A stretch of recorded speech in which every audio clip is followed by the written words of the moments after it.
So you are saying that there's allegations of abuse, and those allegations are abuse against the and counsel. I know you were recently appointed to represent Ms. Hernandez. Are you waiving your time? We are waiving. Hernandez was already on deferred adjudication, which is basically probation with conditions. If she messes up, the court can revoke it and sentence her to prison. Any type of preparation period, Your Honor, I believe we have come to a resolution that'll be acceptable to the court. All right. And do you have any objection to proceeding, Ms. Hernandez? No, Your Honor. All right. Are you the same Victoria Irene Hernandez who was placed on deferred adjudication in 2020 CR 8599 for the offense of abandoning a child with intent to return on January 4th, 2021 for a period of 3 years? Is that you? Yes, ma'am. All right. State. Yes, Your Honor. Violating condition number 13 on or about the 23rd day of April 2024 in Bear County, Texas. Defendant Victoria Irene Hernandez did then and there operate a motor vehicle without a valid Texas driver's license in violation of condition number 13. How do you plead? The big moment. She admits to violating her. Probation terms? Viewers, what do you think?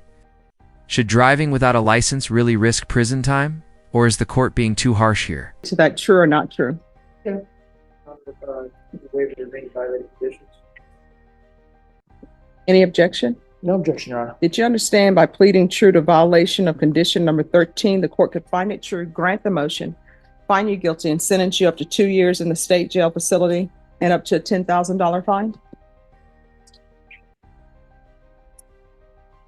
Did you understand that? Yes, Your Honor. Knowing that, do you still wish to plead true to violation of condition 13?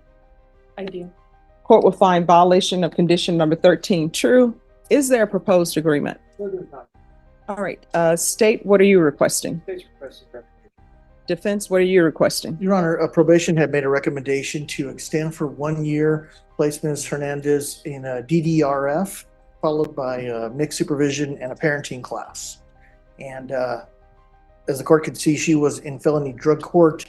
DDRF was held in abeyance last time as an option, and she is motivated to go to DDRF, be successful in it. Apparently the wait is only 3 to 6 weeks, and that's what we're asking the court to do.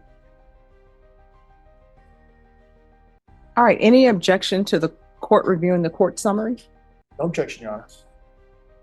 All right. Ms. Hernandez, I don't think you're a good candidate for probation. And let me just tell you why. Felony drug court is an intensive form of probation. I know that. But from reviewing the court summary, it's not as though felony drug court, you mess up one time or you make a bad choice one time that they say, oh, we're not going to deal with you anymore. And I'm looking here at the sanctions that they gave you over there. And let me just tell you how many sanctions they gave you, which means this is how many chances they gave you. You understand? So it's 1, 2, 3, 4, 5, 6, 7, 8, 9, 10, 11, 12, 13, 14, 15, 16, 17, 18, 19, 20, 21, 22, 23, 24. 36 sanctions. That means the court gave her 36 chances to get it together. Imagine. Being warned that many times in your own life. You still expect another break? 4, 25, 26, 27, 28, 29, 30, 31, 32, 33, 34, 35, 36. That's what you're coming to this court with. 36 times felony drug court was seeking to work with you. So you see where my mindset is? And do you understand why? Yes, Your Honor. And so I placed you on probation here. And even here, you had a motion to revoke filed against you. And that was on, well, it was heard on March 9th, 2022. And that's when you were sent to felony drug court. So I don't think you're a good candidate for probation. Judge, if I could. Yes. One thing for Ms. Hernandez, the good thing about felony drug court for her was that it is our belief that it has worked. She has been clean since September, and if she was tested today, she's going to come up negative. Mhm. So, it's not like she totally, yeah, there's several things that she did do correctly in felony drug court. There are a number of things, obviously, as the court has seen, that weren't done correctly, but she's made a lot of her appointments, and she has ended up clean, which is the point of felony drug court. I just don't think you're a good candidate. I mean, felony drug court, that's a very good program. And what felony drug court has placed, the issues they have with you, I mean, they're major issues, but instead they are still trying to work with you. And they tried to work with you a lot. Here's the thing. I know a lot of people want to stay on probation. They do. Like, nobody wants to go to prison. I don't take any joy in sending the people to prison. And everybody that I send to prison, or everybody I place on probation, I actually do remember them. Even as a defense attorney, I had some clients who ended up in prison. Guess what? I still remember them and wondering how they're doing, and hopefully they've changed their life. And it'll be the same with you. I just don't think you're a good candidate for probation. I think we tried. And So, And Judge, the only other thing is she's never been given a felony conviction before. That's why she wants to stay on defer. She's motivated for it, and that's why she was hoping that the probation's recommendation would be followed. all right, this is what I'm going to do. I'm going to find 13 true. I'm going to revoke, find you guilty, and I'll sentence you under 1244. Does anybody want to state any objection to her being sentenced under 1244? All right, I'll sentence you under 1244. Let's talk about the time. Yeah, how much time does she have? Anybody know? How about before the past few weeks? Judge. Yes. So I was going back and forth with the drug court personnel in this case, and there is some concern if she is given a sentence JSAT. Oh, it's not going to be JSAT. Okay. Okay. All right. And what was the concern though? Now you've piqued everyone's interest. Judge, they feel that a JSAT sentence is not the reason why she was kicked out of drug court and so forth. They just don't think JSAT would be appropriate. And some other concerns in regards to her child. So if she was given JSAT, they just have concerns in regards to that. Now, if she was continued, then that would be something different, but they are not in agreement with anything JSAT. All right. So what is the issue with the child? From my understanding, there is a CPS open case for neglect and possible abuse. Not on me, on the father. Okay. There's an open case. And state you're asking for revocation? Correct, Your Honor. So we are not opposed to revocation, but we are not with JSAT. Okay. Judge, if I mean, may, what I can tell you, The twist. The case now involves a special needs child. This instantly raises the stakes. The judge isn't just looking at probation violations anymore. He's weighing child safety. Let me ask you, should parents, in these situations, get one more chance if a child's well-being is on the line? I wasn't going to give her judgment satisfied. I just, let me just tell you what my thought processes were. Yes, My sir. thought process in reading everything was I saw that there's a child involved, right? This case involves a child, and it's abandoned with intent to return. So that child, they're telling the report is special needs, Yes. but she's making horrible choices. at the same time, Judge, if she goes to DDRF, it doesn't kick the can down the road. It puts her in a position where potentially she'll be a better citizen, better productive parent. So DDRF only lasts for long, probation only lasts for long. If we help her continue, she has a possibility of, one more chance. And the court has given plenty of chances before. But if she's given one more chance, there's a possibility that one day she's going to be still with this child, and that child needs a stable parent, and DDRF will help in that potentially. State? Is the state still recommending revocation? Well, Judge, little of child involved, I mean, state would be opposed to DRF. I will tell you what. Your special needs child has saved you. And you are not saving your special needs child. So where is the child now? He is with his father at the moment. The CPS case is on the father and the current girlfriend. And so let me get this straight, and correct me if I'm wrong. So you are saying that there's allegations of abuse, and those allegations are abuse against the father who he's with? yes, Your Honor. And the case has been open for about they opened one CPS case, my court did, because of the what they had found in my phone. And then the caseworker got in touch with What did with they the find? father. Wait, raise your right hand for me, please. Do you solemnly swear and affirm the testimony you give will be the truth and nothing but the truth? Yes, Your Honor. So help you God. Yes, Your Honor. All right. So State your name. Victoria Hernandez. What did they find in your phone? So they found that, so I had found out that my kid's father was locking my son in the room, and I wasn't aware, so later on they said that it was because the autism doctor recommended that they lock the door at night, but I thought they were just locking my son in the room all day. And so that's what drug court found on my phone when they were going through our messages, was me getting mad at the dad about locking my son in the room. And so they called CPS for neglect. And then the dad got another CPS case because I believe the school called CPS for neglect as well. All right. Any objection to somebody from drug court zooming in? Objection. No objection.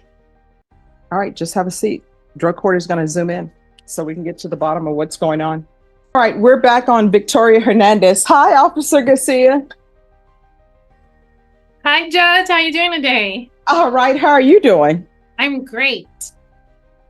I miss you guys. We miss you too. Okay. All right. Miss Hernandez, if you'll come down. All right. So we have Officer Garcia by Zoom. Any objections to her being by Zoom? Defense? No objection, Your Honor. All right. And the state has already stated that they do not have any objections. Officer Garcia, could you raise your right hand for me, please? Do you solemnly swear and affirm the testimony you give will be the truth and nothing but the truth, so help you God? Yes, Your Honor. All right, you can lower your hand. Do you waive any confidentiality that Ms. Garcia has as it relates to your time in felony drug court? Mhm. We're talking about. Oh, no, I don't mind. All right, so you're giving up that right. Yes, Your Honor. Notice what Officer Garcia is saying here. Hernandez had multiple opportunities, even treatment programs, but kept sliding back. This shows how courts balance rehabilitation versus protection. Do you think rehab should still outweigh punishment at this point? All right, any objection to her testifying in the narrative? No, Your Honor. All right, Officer Garcia, what we're trying to discover is whether or not she should be revoked or whether or not I should send her to DDRF. What has transpired is there's been a mention of a child with special needs, because I was inclined to sentence her to the Bexar County Jail under 1244 to 1 year. Can you tell us how she was doing? What have been the issues with her in the drug court, and what would be your recommendation for her? Judge, Victoria was on my caseload the entire time that she was in felony drug court. As you saw in the court summary, we did work with her extensively. Every time there was a violation, we used progressive sanctions. We did have DDRF in abeyance, back on 9/20/2023. Instead of that, we went ahead and gave her the chance to do Alpha Home, which she did complete. However, she went right back to her old criminal thinking. People, places, the basics that we teach in felony drug court. We were working with her, and we happened to do a phone search only because there was another phone search done on another participant, kind of intertwined the two. And that is the only reason why we found out, is like it fell into our lap. It wasn't something that we were looking for. And we had concerns, again, because of her special needs child. We do have another case against her in CPS. So the CPS case, there is one pending for the father of her child, and we do also have one for herself. All right. Do you know, with regards to the case for herself, what is that about? Because of what was found on her phone. So what was found on her phone has absolutely nothing to do with the child's biological father? It's actually both of them are involved. But again, he was the only one that the case had. The first CPS case is only on him. So when we found the information that included both of them, a CPS case was filed against her as well. So what was on her phone? Did it have to do with, I don't want to get into too much, but what was on her phone? Did it have to do with her as it relates to her and her child? Yes. Concerning for her to be around her child. Absolutely. Okay. And then considering her case that she's on as well. So with that being said, we have seen often that we work with the individuals and there wasn't really enough progress, and we don't feel comfortable with probation doesn't like to recommend revocation. But we have seen in drug court that a lot of our participants are getting credit for time served. So we didn't want her to just, get a JSAT and be done, because then there's no problems that are fixed. And then we have the concern for the son, because she will be able to go back and just be around him. That was what she was trying to do while she was on my caseload. So that is very concerning. If I could recommend revocation without the JSAT, I would. And I would like to. That's what I would like to happen. All right. Do you have any questions? I do, Judge. All right. Officer Garcia, Yes, sir. throughout her time throughout felony drug court, she tested negative on multiple occasions, correct? She did. However, she also tested positive. How long ago was that? Let me check. Drug test. Well, she did have a no-show, so to us, that was April the 17th. That is considered a positive in felony drug court. Let's see, her last positive would have been September of last year. 2023? Yes. And again, she did go to treatment during that time frame before we just got her back reporting in person. That's all I have for you. Thank you. Mm-hmm. All right. And Officer Garcia, you all are not willing to accept her back. Is that correct? No, Judge. We worked so much with Miss Victoria, and it just seems like we hit a wall at this point. All right. Thank you so much for zooming in on such short notice. I appreciate it. Yes, Judge. You have a good rest of your afternoon. Okay. All right. Bye-bye. To you. I wasn't aware the second time around that a CPS case was put on me. I've been in jail. No. My question is, It are you is. still saying that what was on your phone regarding your child is unrelated to you? No. Okay. Judge, in lieu of that, we're asking for the minimum time in law. Apparently she has 158 days in custody over the past 3-4 years. And I would argue that, she has done several things right. She's also done several things wrong, but there was several think she did participate in the felony drug program and did a lot of good things. So we want the court. Is 2 years in state jail? But even then, the judge is recommending therapeutic and mental health treatment. So this isn't just about punishment. It's about trying to break the cycle. Would you call that justice, mercy, or a mix of both? To reflect on that. All right, this is what the court is going to do. Court is going to revoke you. Let me see, where is the trial court certification? Handed it to the court. I do have it here.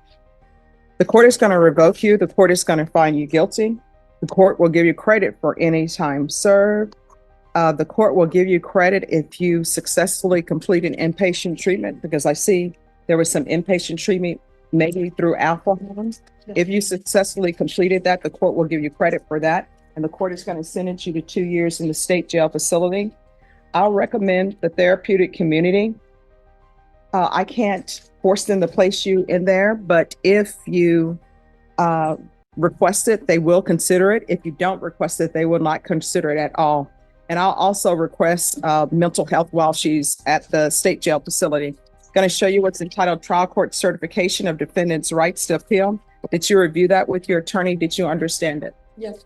All right, you have a limited right to appeal. That right to appeal is as it relates to the allegations in the motion, not the fact that you were on deferred adjudication. Because this is a felony conviction, you're not allowed to own or possess any weapons or ammunition. If you have a question over what a weapon or ammunition is, you need to speak to an attorney. Do you understand? Yes, Your Honor. All right, we can go off the record. You're going to have to get your life in order. If you don't, your life is going to continue to spiral out of control. Felony Drug Court is a good program. They work with you for 2 years trying to help you, and you still just want to do whatever you've been doing, which is not good for your son. I always tell people, you're an adult. Your son is not an adult. Your son is 100% dependent on you, upon you, and you're just doing foolish things. Good luck.